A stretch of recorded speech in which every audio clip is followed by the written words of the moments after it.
mbata do mandela kahama. Assalamu alaikum. Wa alaikum assalam wa rahmatullahi ta'ala wa barakatuh. Sheikh Mustafa. Dumenya di yalay ba fode. Isawane abediko. Dimbayal don. Ya dimbayal sal konto ni mo wal tarantela. Tarawo ta idanti ni mo wala jam. Alhamdulillah. Baro do abaka kwadi. Abigaring. Awa ala masoni ala inshallah be nalanna wala hadale kan ba ante beta taninta ala ko molu sai ni na tay mo bo fi inte patient inte mo yen sai isa wala ni na bina me hatra wala hada beta damuta wala hakem be santanu baylan na baro kono folo mba falan ko a'udhu billahi minash shaitanir rajim bismillahir rahmanir rahim. La paix et réconciliation jamake ana musulu khana futa khali konton bi jumalumba wurayna sunkaruba jumalumba sunkaro jumala bangalemu nyinti alamu abanna kendola hajar tay tan kendola marga dum bental jam ko hanyo ko matilin ko hanyo ko nalu silo kan silo memo siratal mustaqim silo tin se dunya en soto nyadi mafo alkiyamola wo me fo nan natinnan di ko wo me fo non karam ko ko na lon nal ko na alhaji go dulu jono on na ni wolo mo ndinketi ndo hoketi ni moti sanakoti alhaji bafude jabi ni safayen ko bafude marsay ala bafude nyim ala kanu ahalla kila kanu alqur'ano kanu lalamo dino de malalamo jahanga yala fa salalamo akilimbo be pilasila woto nje karo menna karo yimu karbaleti karo yimu nema karo neti karo mena no ngataha ila tan soto bali yale mo nonte ni bena kun shiya man kelal jam ba karo meta ha ma fanan kili alako ahanana rin ngana hakili do di ñu xomma karo yin na muna fan ko keso mo membe bulubi alay ba fode jama konton din ko la misidi mo du konton din ko la mba fele ngalon sun karo yin karjo mam muyinti sun karo yin munna altala hay lankan ko ngasungo yinke yin sungo yin na wajibiyata mamunna nga kan sunkaro yum motala nyaadi insha Allah soto yin to nyaadi sunkaro fanan bi mbe kuma la sunkaro kan sunkaro na nya mbata wala ben nge sunkaro lo konon na man fatam folo muna fa men bala mbafe nga wala lombi parce que ni haja altala a fen fella adama de kan kunne bala mbafe ngo ko wala lo afla nyo menti sunkaro yin kalkilin namo asebanne ni sunkaro yin fanan banta mbe comportement mento sunkaro kono ni sunkaro banta nga kan sunkaro yimo tala nyaadi hambi sunkaro ko la fana nga kam mutala nyaadi o résumé o njana wala di muslimo luma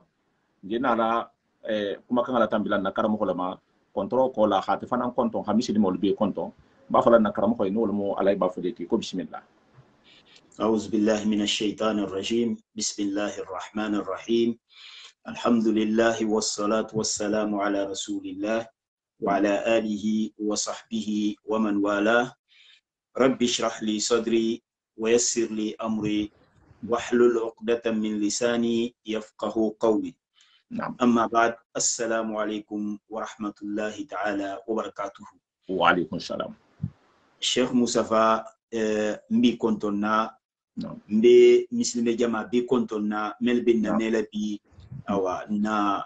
site barkama inka na forum barkama na platform barkama inka minketa la paix et réconciliation ti alhamdulillah rabbil alamin sunkaru fanambe muslimol kontom na sunkaru kontrola nin ala taala ka khaira sufa inke muslimo ye awa isa ala taala tantu lawla isi mo ni fi nyoho ibara nyoho lisul fanan awa féliciter awa ira awa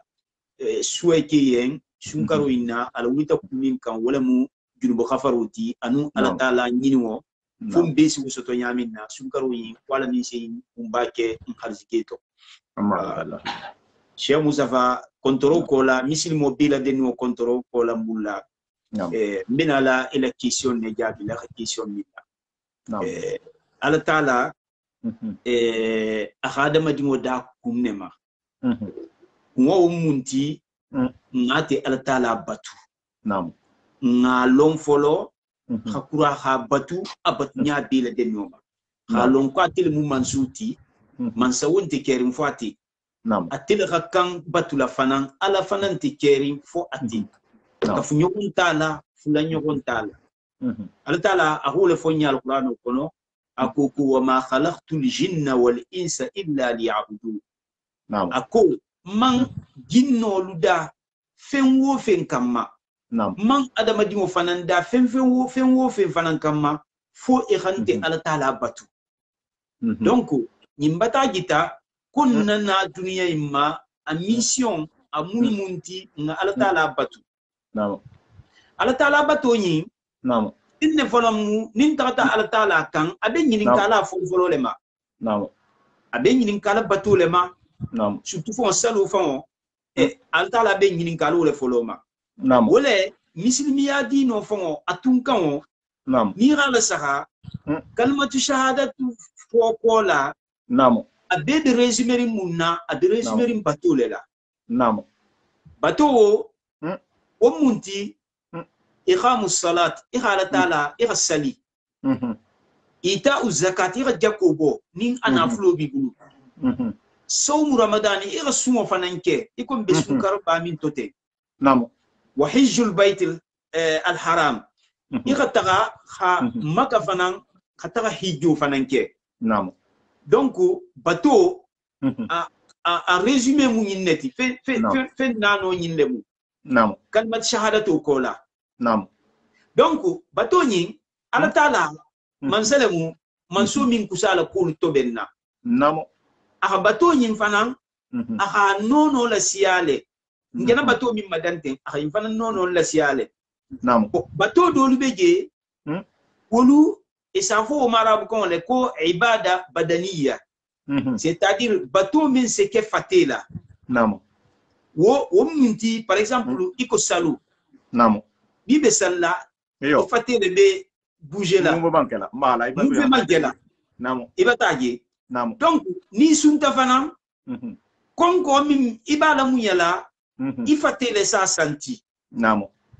Ni awa kende ya min fana be suoto ba ngalo ne kende ya de suoto le. Naam. Kende ya fana ifatele fana se kende ya fana bénéfice samba. Naam. Donc isafo inema ko ibada badaniya. Naam. Batu ala taala batunya men se ke fatela. Bon ala taala batunya do bege wo se ke nafulo le la. Isafo male ko ibada maliya. Naam. Wo banya di par exemple ça iko jakku.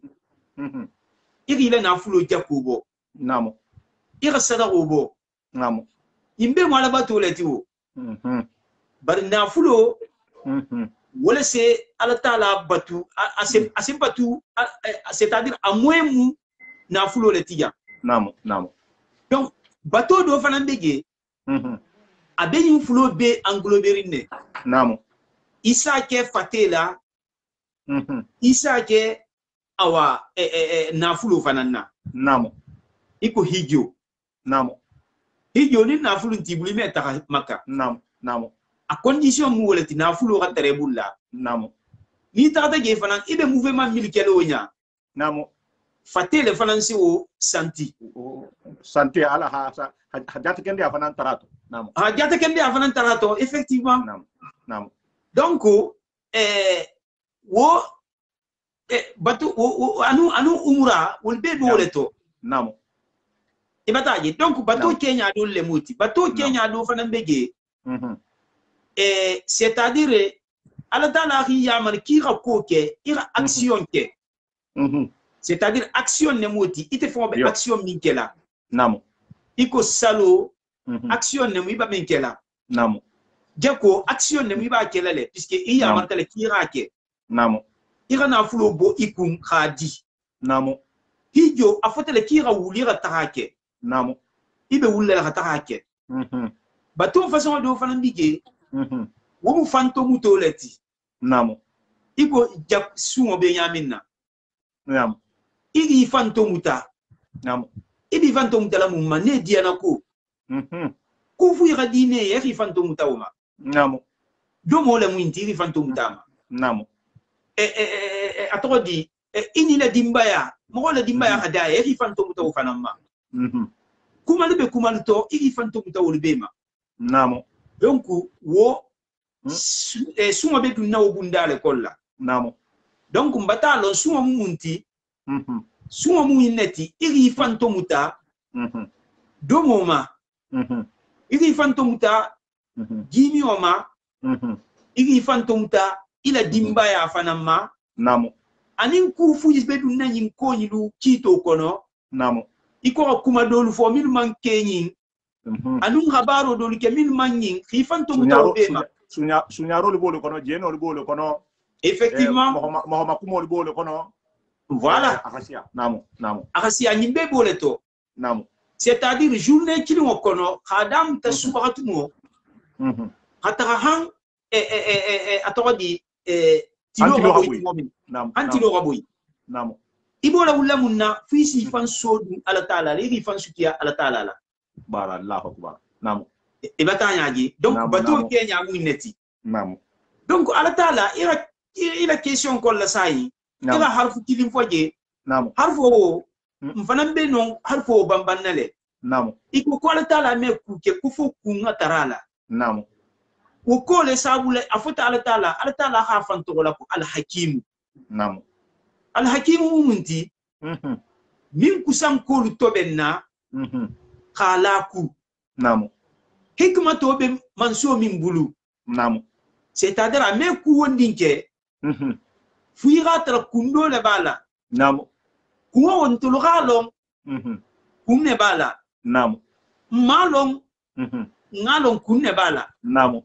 donc wo ala taala min mu hakimoti namo aka sunkaro fanan atuka ala farlaya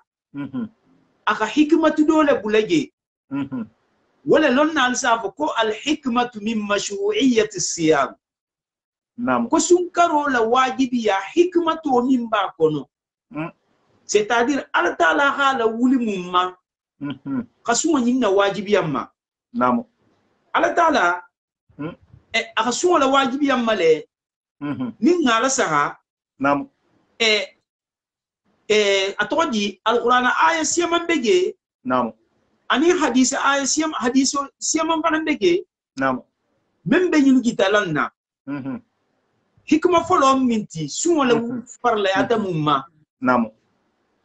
ira ala taala le nemo min ala taala ka nemo min keye namo ira nemo wo ira olong namo iha jansa fana namo ha taala le nemo jansa namo iko ngalo ngole fo jansa ko suma mumunti namo iri fanto mutadomo ma namo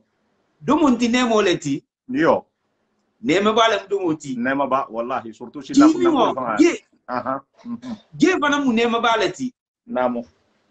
dimbaya ina dimbaya e halalu yo min futus sunna nu farula namo ya lo fana mu nema balati ite adama moye namo donc nemo nyilu miri fanto muta nemo nyimma namo ite fama tamu minti namo iralo nyimun talati nse ndaha mu into nse atodi nse inabara le kwa gadinya nyaminna yo man junubi sotato namo bar iro long namo ina ti fanto mutoma namo wakati danta do kono namo wena wulle mumma ala ko nyaminna ise nemo nyi isa valeri lo nyaminna namo puisque fen wo fe ni rifan privé ala yo ou bien ni ala ma dima femo isi wo nemo lon woleto ni mo man kende sai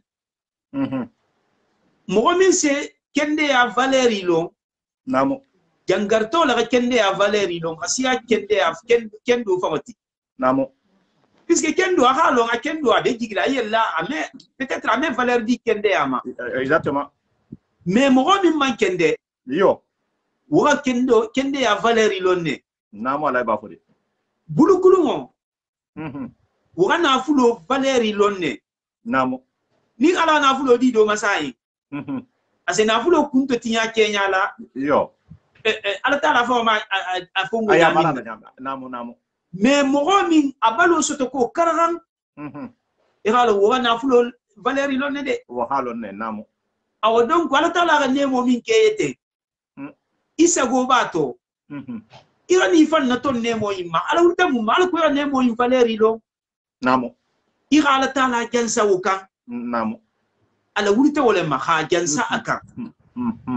wala kila ba sallallahu alaihi wasallam sallallahu alaihi wasallam nam ala hadiso do bege ako ko arada alayya rabbi liyaj'ala li batha makkah zahaban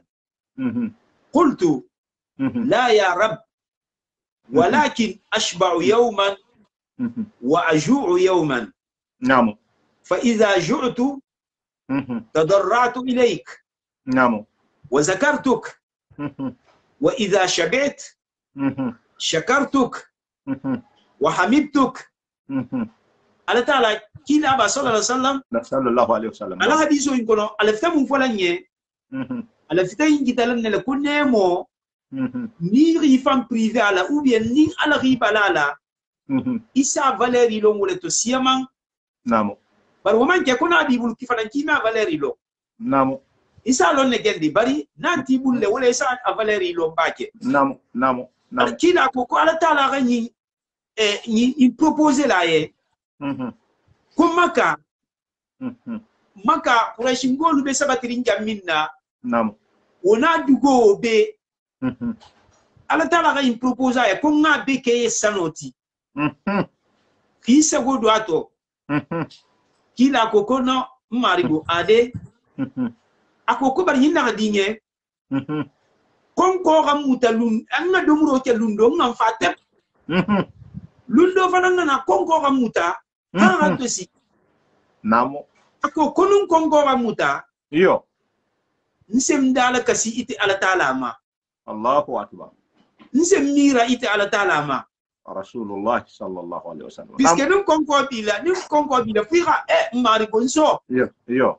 isi ala taala lonne arti babo le même te misre sa oh mon dieu que je fais voilà voilà oh mon dieu que je fais ok namo ni fata fana misri mo kam mun kele ni fata isa ala taala tantu namo donc nyimbata gitanna ko suwa hikmatu folo min ba kono nyinemu igala taala la nemo ga min keye iga jansa namo nemo yin asia bi kon be nemo yin kontila meno namo al taala fa ngole foko wa in ta'uddu ni'matallahi la tuhsuha namo da ko kali ba taala la nemo kontila namo jamais almeno a konti lonnano namo donc womo hikmatu foloti hikmatu dole mu intifana namo sumu sinalati silo min se mogo pousser iri fan sobo ala kutakola namo puisque adama diwo halalo min bibulla namo halalo isago be minto ite rifan na privé rifan privé ola namo khawtuje yo bari bo turinge munna ibe nugula me yarine fo ala taala sisara ibe nugula me yarin ala taala la dinyole ma namo iba turinge fanan puisque ibe silani ala taala la jahankatonya namo nin woketa ala taala ko min ke itti min dima halalo ite halalo tuje ko puisque il a fait ala taala isara ou bien ka kisa jahankatoma nin woketa est-ce que o me adama di o pousser le fond iri sobo haramola puisque iro min tuje halalo ala taala nya sila okan wosi pousser le ira fen tuje bi keta haramoti ayo ti ala nya sila ofananka namo donc suwo ala wuri ko dole fana muinti namo suwo la wuri ko hikmato min be suwo fananna namo adole muinti iri ine diana ko iri ono hidigi ine diana ko ka wallahi hiso babila voilà puisque adama di woni fata ne diana ko isi nyatiri wallawo yo ibataje nin konko muta adama di mutafana isi sobo ala kutakolela yo ibataje donc wala kila ba sallallahu alaihi wasallam akonya hadiso do kono ako ya ma'ashara ash-shabab نعم من استطاع منكم الباءة نعم فليتزوج نعم فإنه أخض للبصر نعم وأحصن للفرج نعم ومن لم يستطع فعليه بالصوم نعم فإنه له وجاء أكو كالتو الفنين كيلو مبالا ليلا نعم نمين نوتا فوتو لا فوتو أنا فلو ترتيبلو أكندي يا فنان ترتيبلو نعم ise muso futu kende ya minna anu ana fulu amwen akoka wa nimi nota fula ira futu akoko munna fa innahu aqaddu lil basar نعم iske futu le sike saboti iri nya nugum iri nya masi wandi musoluma iri nya masi kunta nyama futu le soje نعم ina dimba ya bibulla ni iko yami neri nya wandi musola do resi mira ala taala ma nta beja نعم wasi pousser iri nyatri ala taala la akoko fana futo le fana sino kala sabuti adama dinwo iri la kurti bulo ira la kanta نعم muso fana ila fani jalo kanta akoko bar nimmi man no wala ibe mun kala sine fa alayhi bisawm ira kan ne rasum donc sumo نعم sumo munti نعم asibo hola plaisir ne diena ko asiwala kati نعم donc mbatalo sumo fana asimo ko asiso bo ala asila kuta so ko leda kurungo bela نعم kuruma bela hakilo be ma condition ding suma indun ko ne dungalo ide ala le nyinin nento voilà nyinin to ala tano mo fempen na to ma e banam bi concentrer la le effectivement effectivement نعم نعم donc adole moti نعم sumo fana ala wulita ko min do fana ma hikmato dole munti نعم ase hinno le sabati adama di wolu sondo meto نعم ha hinna jolula ha hinna miskino la نعم ha hinna bulukunu walla نعم igalon ko bulukunu wanyin fente imbulla ase balu nyaminna akadomo ke khifa tepu نعم ni moyente imbulu aka bagi nyuma san ha bula adin wal kanna نعم kasamato nyuma san ha di adin wal ma نعم isa lon ko fente imbulu moyente imbulu akhafat afongo neti yana ko plaisir do li ka afongo ye نعم ni te fongo fana ala tala ga nemo min be kete fana iri sobo imbela ira konko iri c'est-à-dire iri sobo do mola نعم iri sobo do mola nun gemio نعم khala wula man anu iseno le khado mu yo wobe mun kela wobi yidi bulala mogolela mogo min sango mume sankarba tanu fulo atela la halo mineti ateme godo na balo soto aseme to muhifa fo tuma min tuma fo ni mogo do hinatala نعم ni te fanan sunta ibalo nela konko jar konko hadi min tenne yo jari miskino on bi kuleto ise hinnela نعم wose ke sabuti ina hinna miskino lula imaje wala sunkaro la siaman bege mo wala se kunyu malike ise sunna kato tabi khasamba jami wonto نعم fo miskino wala se isunte ga nyamina edi ato yo nyabala mishirolu wato ento mo holi bena kan penalty mishiro to bon effectivement dun to ma fayda so be la lole donc ben sungar wato dolo mo bena kan do mo luti be même benem fenno be bena kay tati voilà نعم imbe la wudna mu mala ko nyamina miskino lu e fananse konko bay nyamina نعم ou bien dole bege e se balo sunna kato to ben eya mo gol sene ya je lo maji نعم isun tege نعم ni ko ke mambata barajo soto e bata barajo soto cohésion sociale fana mambata ke yo bata ke société bulo se du ñoxon bulla wala to نعم نعم heni min dole be mo gol tema wo se bang wala to yo kila ba sallallahu alaihi wasallam akonye sallallahu alaihi wasallam naam akoko man fattara sa'iman kana lahu mislu ajrihi غير أنه لا ينقص من أجر الصائم شيئا. نعم. أكو كل مغامين سن تجي. نعم.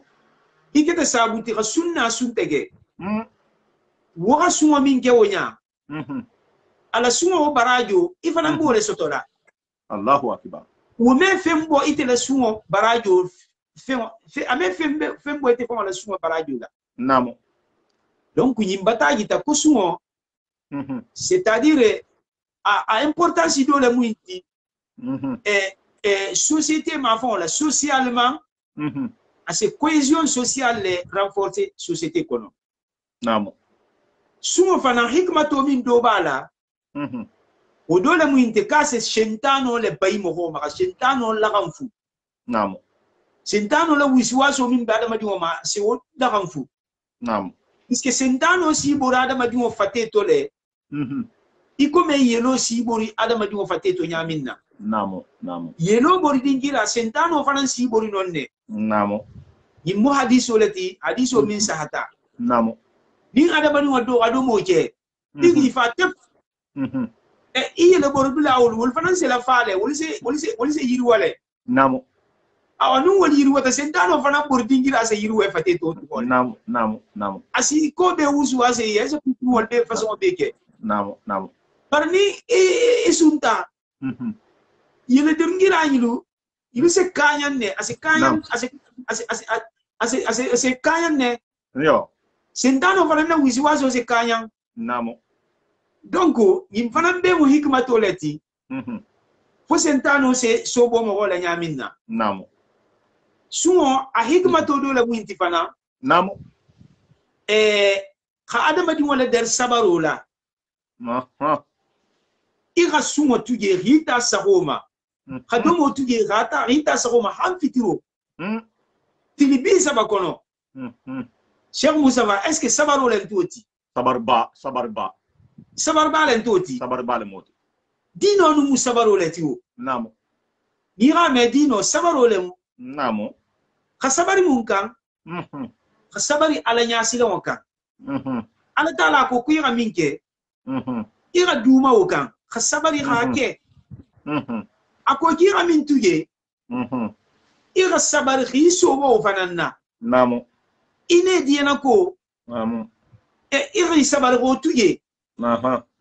ko min be afata ku min be ma ko ngan so wala ira la saka ko wala hadi adama di was neyo imata ibarite ko be tuye yo sabaro lente wo kela sabaro le bo kela awa sumo se mogo la dari sabaro le la namo sumo fana en même temps ase heni min be sundo meto anin adama sentano la wosu waso anin kelo min be mogo lu tema aswole fana bayi namo kila ba ko nye sallallahu alaihi wasallam nam akoko sawmu shahri sawm صبر صوم شهر الصبر وثلاثة أيام من كل شهر يذهبنا وحر الصدر نعم كل مغامين الصبر كارو سون نعم صبر كارو يموتي سون كارو لموت نعم donc dans qui là va faire bata fonya ko sun karo ko صبر كارو lemu نعم كل من no sun ikurata sinen karwo kare ino ta tibisa basunna karwo kare min manke sun karoti namo ino ta tibisa basunna ako ko benefice min beyna adole mu into ko heni milbe adama di wasudu meto aswule bayi namo donc batalo suo importance dole mu inti namo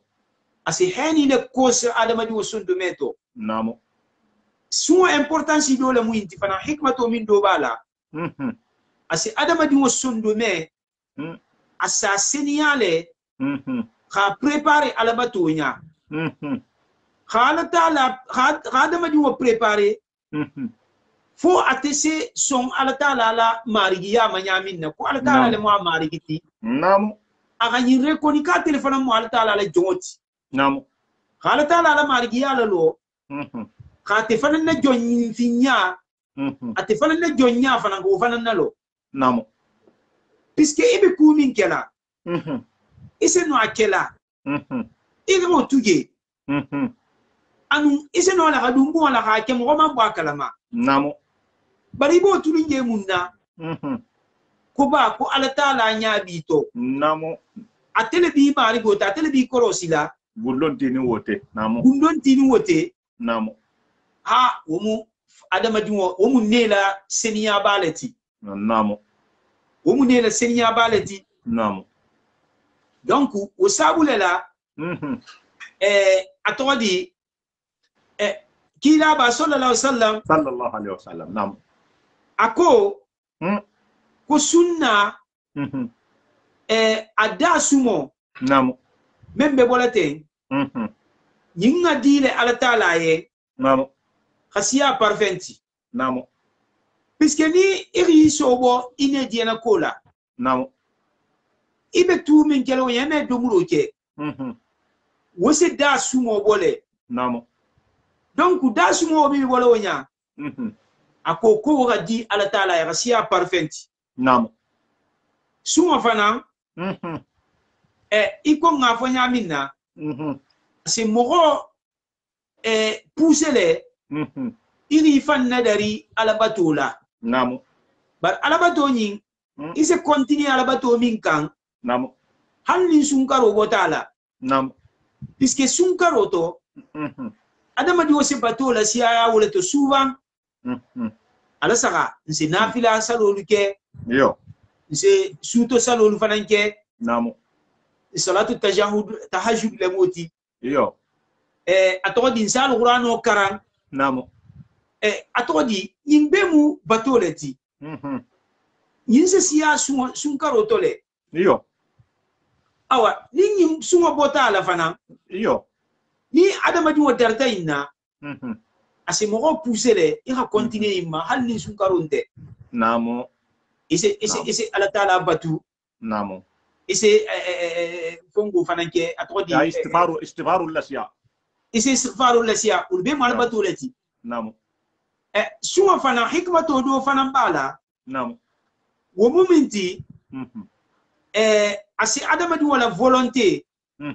asi wala sembe dum ise ke mogoti mogomimu positif ti quoi namo ibataje namo c'est-à-dire mogomimu positif ti yo mogomi na gero rasiyaya wala muti en général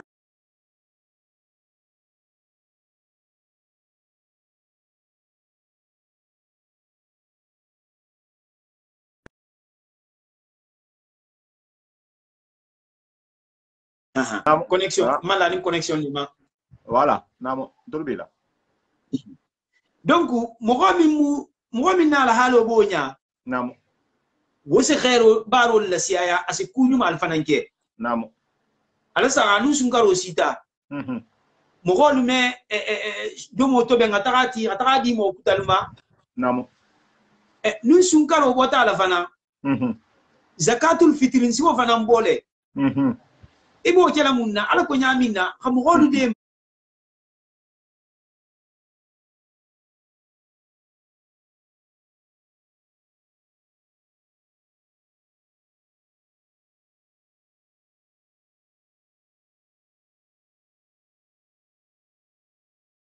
bal sa ala fon sita no fi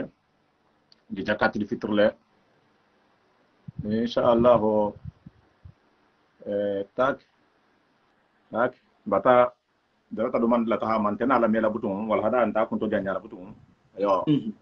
namo lay ba fo de jakatul fitr nam donc ibo kelele ala ko nyamina namo ise fugaro min bente man sodi de ma nyamina namo e finance sewa e se di wala sewa namo donc ñin fana mu hikmato doleti namo minna mi suma la wajibiya a hikmato dole munti namo bara hikmatu basine namo hikmatu basine suma la wajibiya ala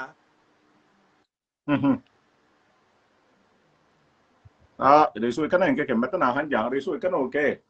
eso ikano okay mkana na hanjang hana fungo damuta namu alai ba fodi voilà hikmatu ba min bala sine namu wo muy neti ala nya silawo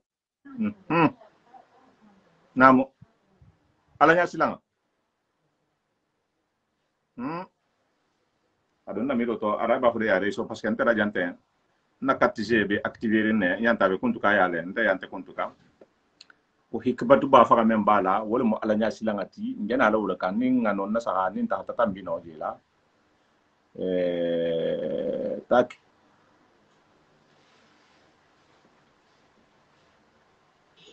sumo hikadman ba bala wala mo ala nya silangati wala mo ala nya silangati wala mo ala nya silangati namu ala ta fa wala fo nyal qur'an ko no namu akuku ya ayyuhallazina amanu namu kutiba alaykumus siyamu كما كتب على الذين من قبلكم لعلكم تتقون نعم أكو قالت المغول بل بتتوغن ديا على تعالى رسول الواجبي على الملك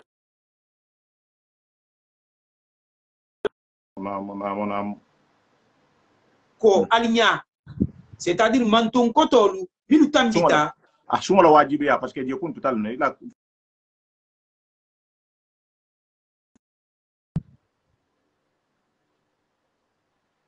Allo oui na ntulubi la kwal tala ha suma la wajibiya agala wajibiya misir molu male namu ikoma agala wajibiya manton koto luma nyamina milu sawata namu ala wurita mumma la'allakum tattaqun namu fwali seke ala nyasilan nati namu donc mbata lon suo ala hikmatu fon ala hikmatu ba mu innati namu ala nyasilan namu ala nyasilan wonu womeke ko saison doro namu ko kar kilim doro na namu din kar kilim bota ala doro iga da gula yo iko kona ko kar kilim sungaro tera barate c'est bon meta na liberté so tol meta na liberté ta manga sagi mai kon tumbe yaminna no namu ala nya silamo kudailemu namu kudailemu wala ila question plan nyoto Naam. Nzavon ko sumo man na de ko saison doro. Naam. Sumo mule ko adama di won ha dume ku nyuma yimbeka. Naam. Puisque ngelo ko min be madante. Naam. Ibe inde kelele puisque aybe silani ala nyaawo. Ala ba fure e dana ngana jam men fahamu ila kumo nyin kono la. Yin ngana itan la hafo ko sumo kar kilin ne bije kilin kono ime domuro kemen tot. Bare sumo ken wo musanga beleti iyo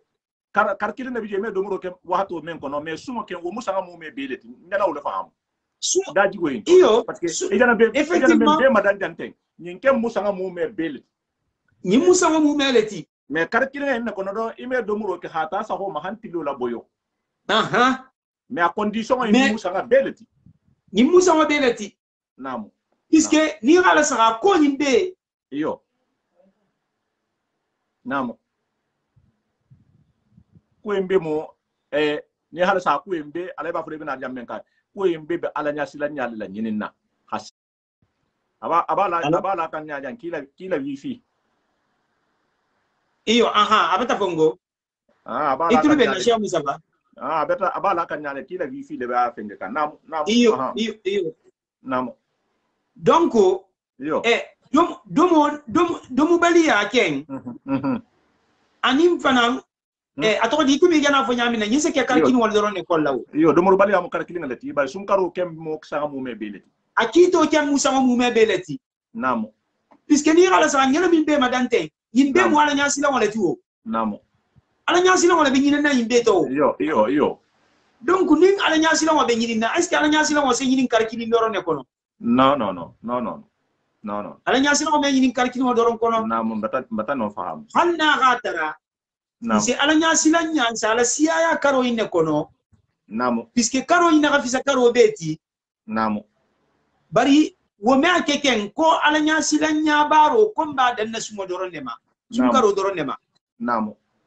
nga kanne nga continue inkan fo saya fo saya na saya tema namo puisque ala nya sila nya info ni gala sanga kuba le bala nya sila na ko se ko musaba namo ala tala me ku ke gansanna namo Cheikh Musaba ala nya sila nya yi ase mo gola bo konto filo le kono ase mo go bo konto filo le kono namo e tulu benna ntulubila ni mala voilà ala tala ko nye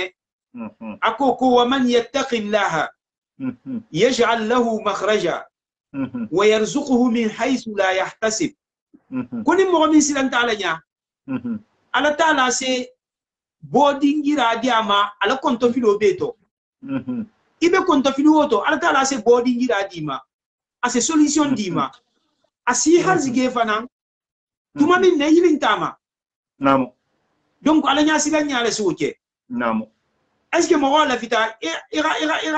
ira kunya yin soto sunkaro doron nala na wato be ya kan ne ha soto wato be la kan yin soto la iyo ala nya silan nya fana ase ko la sona yale mo go bul fana ase sona yale ke mo go bul la fana namo ala taala ko man yattaqillaha yaj'al lahu min amrihi yusra nimmo ko min silan taala nya ala ke walu be ala taala se sona ya ke ala ke walu be to Allahu akbar idun ta fuito ala taala sa sona ye namo ni silan taala taala nya est ce que yinga ke sunkaro doron neto samo sankarba tanin kino ikana ko kana sona ye bulla Cheikh Mustafa ni ila fita ala taala ga londo dima silang alanya silang se londo di le mogoma sabo le min se londo di mogoma namo ala taala ko wattaqullaha wa yuallimukumullah namo ako al silang alanya ala taala ase londo di alima namo wallahu bi kulli shay'in alim ala taala le belon so terin ko bema namo ala nya silan nya fanan importance min do bala namo ase adama di mo fundo ase wole noro ala taala ko in tattaqullaha yaj'al lakum furqana nin al silan taala nya ase fatan fanso kando anin sondo menoro ase wole dialima dol ko asa alquran wala dialima alquran min mukando fawti namo nin isilan taala nya fanan ase ala taala ase ke sabule ala taala hikanu namo nin ala hikanu mele golisi kanu nin waketa ala taala se khabulo bulela ko beto namo duniya be si kanu namo duniya be se silenya namo ala taala ko bala man awfa bi ahdihi wattaqa fa inna allaha yuhibbul muttaqin ako koni mo min ngala laido la timma laido min ban ala tibe ko la timma namo isilan taala nya fana ako ko ala taala ga ala nya silan nalu kanule mume ala taala ala nya silan nalu kanule baake donc ni ala ga mo min kanu asa fo jibril mbata kar kanu ali yin kanu jibril se o kanu ase killo ke sanna ako ko ala taala bata kar kanu ali wo fanan kanu Allahu akbar sammo ko sa kanu khabulo se kaya dugo imma na kuma ta doron be sa kan wala batu namo na ko ala tu be sa tu namo be sa horoma be sa bunya namo ala taala ala me woke ela nya silan na ala se ke wo sabuti namo ni isilan taala nya fana ase ala taala ala soutien ne se tuife namo ala taala le demaro le tuife tu mo be namo akoko wattaqullaha wa alamu anna allaha ma'al muttaqin al silan ala nya ala galon ko ala taala ni ala nya silan na lemu namo ala taala ni mo mimu itigo watigo nun victoire lente e bo ba ko dunia be hide la ko ni bulo ala taala bulo ki mejolo voilà namo yala nya silan nya infana namo ase barakole la jigi khabo sanna hadi adama diwoma namo akoko ala tala ko nye ko law anna ahla al-qura amanu wattaqaw la fatahna alayhim barakatin min as-sama'i wal ard namo ako koni sate mogo nyilu etogon yata lama e silan tala nya ala tala ko kay mun kela ase barakole la jigi khabo sanna ase barakole la jigi khabo dugo fanan koto sango sena sange sena namo sange mu barakole ti nemo le ti namo dugo kono fengolu wol fanan se fali fanan mu barakole ti namo ala tala se barakoda adamadi wala kuto namo ala nya sila fanan ase mogo kisi jagol lema namo ala tala ko wa in tasbiru wa tattaqu la yadurrukum kayduhum shay'a inna allaha bima ya'maluna muhit ako kuna al sabarta al silanta ala nya yulla dabaro ame al toro fuila namo ala tala le belon sotorin femma gilu fe o min be barala namo cheikh muzafa namo ala nya sila fanan namo ase kesabulati mogo hiko mo tobe yo namo ala tala ala nyasi la nyasi iko mo tobenne nin ko mato may ndung hamo be bela ala ngan malo jang be hamo mu netuo koy ko mo habe yo ko ala tala sem ko mo tobe namo aw ala nyasi la nya ase kesabulati men se ko mo tobe ala tala ko ko wal yakhsha alladhina law taraku min khalfihim zurriyatan dhi'afa namo خافوا عليهم نعم فليتقوا الله نعم وليقولوا قولا سديدا نعم ako comme holo gasilang mogomilu ne ga bon solutu ko men keta bon soti la xam fo be milla koto namo asino kala sa in la xam fo mi mu ila ala nya silan nya man sembo soto ko ila alfalu tumbe nya minna namo bari silanta nyulla ko hammo tutela ala tala mu fo falyattaqullahi gasilan alanya wal yaqulu qawlan sadida kuma ni ma falan fo namo tumado ila alan silan silan nani yin se ke sabuti yin barako se bula abon e bon solu fe ala tala se kanta yin sabula ila alanya silan ya sabula namo ngala sarafana namo ayo do fanan bege tumamin na sayyidina Musa anu sayna khadar atata no fe kwa hakaran igalo atata sate dola namo atata ejigiyata oluma namo woluki bang ejigiyala yo woluki bang do modilema namo bari miri do tumbe sate okono namo miri wala fita kaboyi nabillahi qadar na tagan miri wala wuli khalalo ako ko wa amma aljidaru فكان لغلامين يتيمين في المدينة وكان تحته كنز لهما وكان أبوهما صالحا نعم أكو كجان نيغي نسخا حكمة بالبيا نعم منا غميري ولا ولي خاللو أما ميري ولا ولي دينو إلا كولا دي أكو كدينو يلو بمبالو yulutumu ala nyasila naleti nam bari nata kenyin tu dinni wa yinuye ira kenyin tu edini wa yinuye ke wotumbe digo min kon dingirami miri mem koto miri wala be ke o protégeri nam ni miri wo boita doron ke wo mogoli se wo kejele nam et c'est ke wota alors que tante nam nilutamu ala fita wala gasi kuma iri kenyin ira keyinta Allahu akbar nilu baba le ke ala nyasilan nati wo barako le bulata nilu fete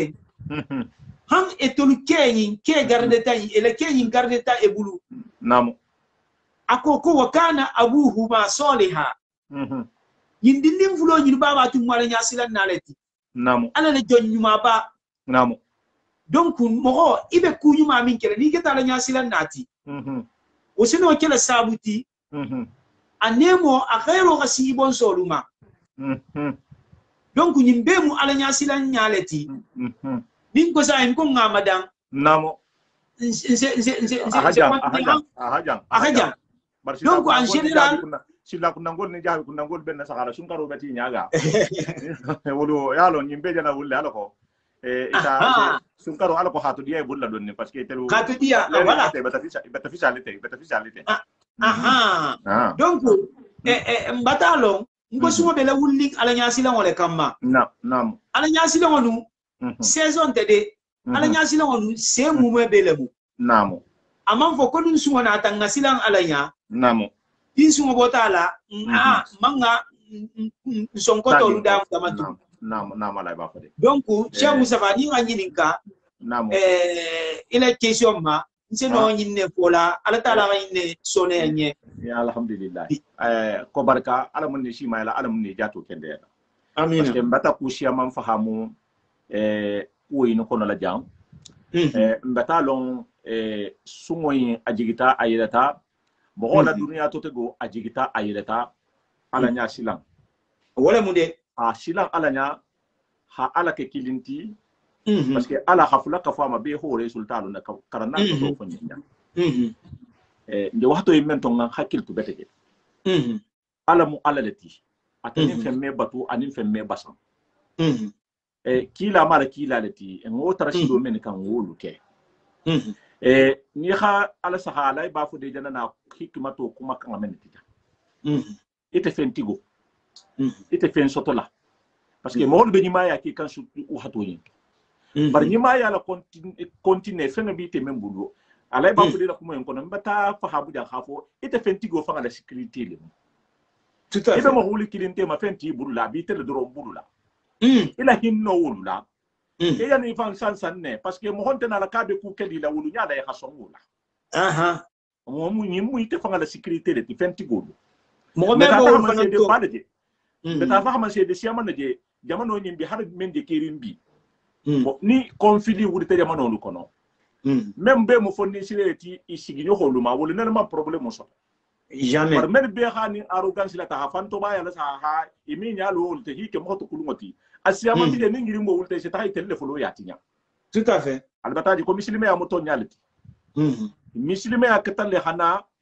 ki to la fentigo ni fentanga le tema donc ni hikimato yin men dela fo ala nya sila nya men dela fo abata itan na jam fana ha ko sun karo kar kilin da bije ba karo yin horoma karo le mu waleri ba le be karo yin na hasi ta karo do luti ba ta songoma bar karo yin kilin da be kerin ila sima ya kono kar kilin da bije san wo san kar kilin da bije karo yin ne ime do muro ke tilo to karo yin na ha ta leri men na tekata misi mo ben ta leri men to ki kana de muro ke 6h du matin ou bien 5h du matin ça dépend de jamano du Kenya ko han 19h ou bien 20h ou bien 21h wala bije kar kilin wala bije ikemme do muro ko kono foni la njuro hi so mbetalon sunkaro yimbe dajigo yimbe accompagner atel membe jan nalu ndoholu albata hijabulu la albata lo hafo ko ala la kuma kan ajo la batula jay fa la halon nanu ka hakal la la le munal ma lanu ala ba fu do bata o tan la kuma to hafo ko sunkaro indoron sunkaro mu sunkarinte e di fan suturo men kerin ifa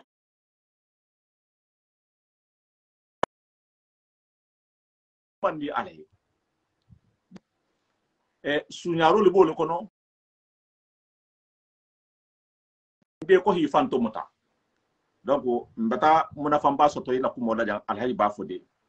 mba fele ala mo yaari ta fana italan kendo la nge sunkaro nja sunkar la jumala bangala kono la te serum ni dol tarambi jang mais nyina mi tara est ce que wala hakku kala ala lan tel mam men kala non bari ila wato le sita woto be alta la trala fonte della wato fa ala men sala jamfa hasunkaro yin siyama yitanna hajimo yin siyama yitanna hasunkaro yin siyama yitanna hadimma anin jata kende ala bo kala adin ngambulo dun no hambulu alin ga kidinti nga nyohonde ma gulloto bangeto mudo fana ala ba fode parce que mudo se sarale foy hada fa ni fula fonye parce que kana na isigi sa en hasunkaro salo hakke ima sara ndu ngame ko salu kola koni hasara salo kola wo mo kukutaleti donc janni salo be kelele mba fe dro ala ba fu de hanon na kenaya nya parce que ntelemi anya sibo no ha misidu mon la fahamu mudo se sara lu doma se sara wahtu doma kabrin bin sa sara le bafo mo ba malon dia ali aje fi bata konti fote godo ha so mo fola ali aje ba fi ma foje iyo asomu fotele godo somu fotele 7 euro le 7 euro le munya iyo voilà donc ase sara lundo ma ase sara wati jo ma bi mu men sa sara bafo mo iyo bi mu me isenole khasara dolu lonna dolu kula namu lonna dolu fanan ko khadamuta atodi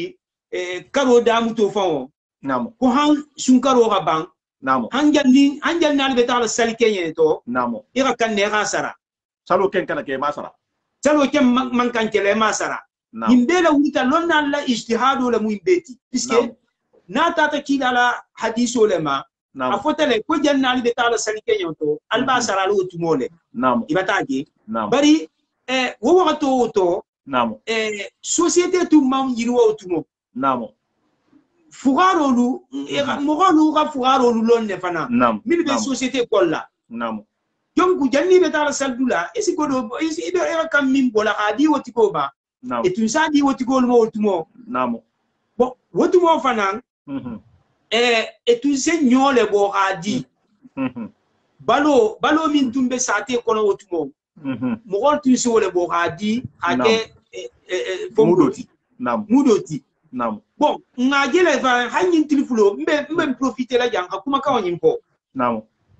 mogodolu ko lonna dolu ko jako ka sunkar jako yin mudo yin ko man kam bola na fulo ko balole kan kelat namu to nyale mu hadiso na ta balole fota namu bari bibi wato be gamin nabi sha musaba namu dino foka ya hakino la dunne dino ko betege namu kana fo ko kila sallallahu alaihi wasallam ko lula jaminna namu ko forcé fo nga dan nonne namu to nyale mu se no le dan nage bari kudo lu bege namu wolu fo nga ijtihadu kele non fo lon na ijtihadu kele non namu wo man ke ko kila gala jaminna ko betege rato no wonte wolu wo kilinte puisque kila wato balu le bota nyole bota etumbe etunse balu minna wotmo wole bota kili ne mota fula nyogo fana atunse dile ganne betala sal kenyo bibi société bata bunya dunya bata jirwa ni te ko kibe jako ila fongo bola saluo est-ce que miskino ni be sa sotono non be baso mais na bota sunwa damuto sunkaro damuto ase no tagala mo mi la kaso to wol don sa so to wol to to wallahi yo comme ça c'est tati mi chilo to et ça partage le tema parce que hamo lo meno e hamo lo hata jiri wala c'est tayi to ça fait la harsa mo do c'est tayi to ça fait le mi chilo to nyimbe ba la organisation Kenya ma organisation ne kana na tu mutari bullaje amanna di mena haka ma soto la mina haka soto wol ma soto jama beta sia dir la fana beta sia et puis organisation et dans même fois sia parce que ni sa te be na ti tati wo mu fe mbal har misilo kono afa ise juto amana ba me kunje donc ana adi be ma be hana do mo aw hatu woto ma fen songo est-ce que be fo sino na la voilà dimbati ko le mo dolti ba lo fanganti budla fa wol organiser ala ko finance salo c'est salo c'est dia nyamena nam salo c'est dia nyamena wala dol ko sunkaro damuto nam wol dol ko ise no la khabo nam dolu ko fanan ko iko me nun sumo tato nya han karta tibitan nun dulo nya ko ajigi kuise no la bola u fanan ala ko nyaminna asesi asila lu ma nyamin ne bataji donc nyimu organisation Kenya lati mais nin konko nko kila ba ha bo sallallahu alaihi wasallama jannabi ta'ala sal Kenya to nun konko ngabo tuko ha est-ce que min ka kaso to wol dol sa soto no enta soto la parce que salo lungo tante mo hobulu fanga ha voilà mo watu ende na nabi salo lungo girimba lungo le molti nyogon je fanga tato foni sal ken salo botala voilà wala dino ku dol beje mba fo len ko bidale mun ko kila bata ingen ko nga ka fo bolatel kila ma ingen nga foka lonna le mele yo foka lonna le mele afula nyogo minti na fuluko inem so siama ne bato ko siama nito kono mo minga na fulogo kila sumo mamuta kila jako fana mamuta est-ce que c'est normal non la volea ntelbe sunno le kambe sunno le defandila ala ko tan kila ko tan wol défendre la Voilà. inshallah men se ake muslimo la parce que men combattre la jam ko bidangal wol bije akumba ba bije san san Voilà. fi hata to ni man kusanya tatala lo la mesi la mi ko no la Imensino. wol be kere ne nyimu hinno leti nyimu de maro leti Nyimu de maro leti to jan jan se fa si amambe jan fa hamula le parce que ça mo la kam jam fa hamula leti voilà dunia ko non na bata kuma ko kan medela londo muslimo lu bentato donc bata godima valider donc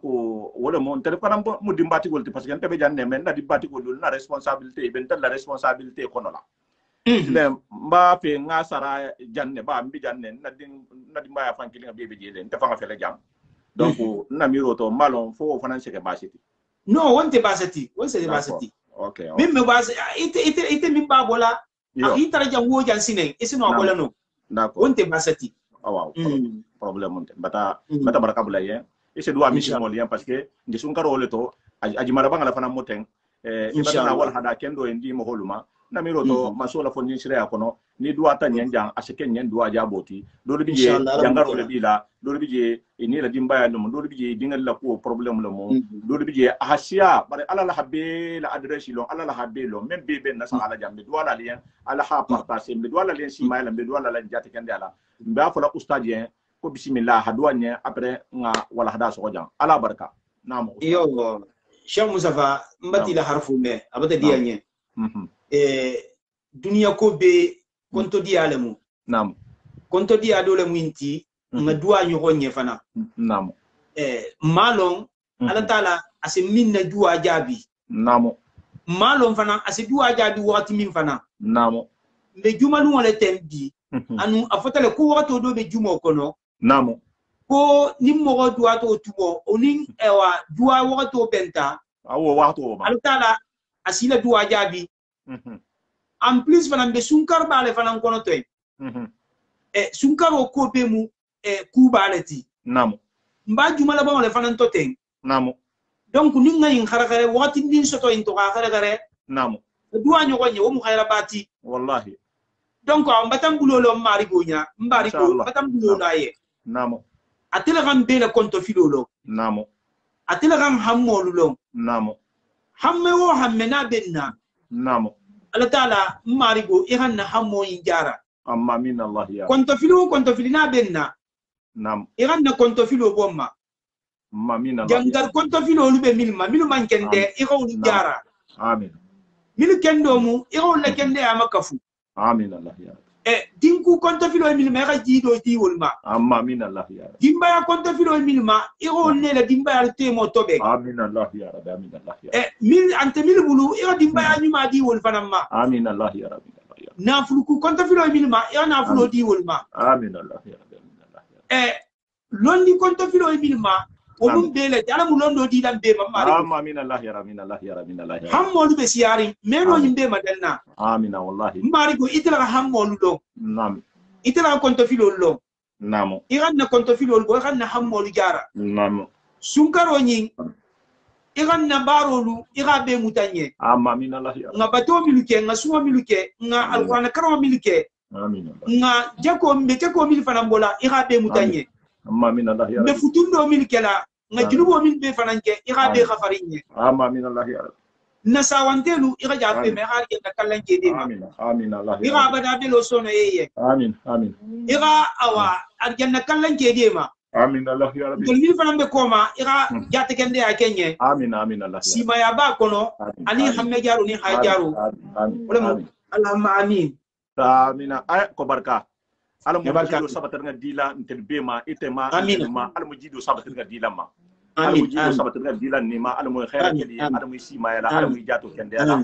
ala mu mela faydo dila ala mu mela faydo dila ala mu jido sabatar nga dili ma inshallah junubo na la shiya bi jumadu ba ko mona barako da sunkar ba ko mona barako la ala mu duwa yi jabi lam bema jido sabatar nga di bema alhamdulillahi rabbil alamin arrahmanir rahim maliki yawmiddin iyyaka na'budu wa iyyaka nasta'in اهدنا الصراط المستقيم صراط الذين انعمت عليهم غير المغضوب عليهم ولا الضالين امين سبحان ربك رب العزه عما يصفون وسلام على المرسلين والحمد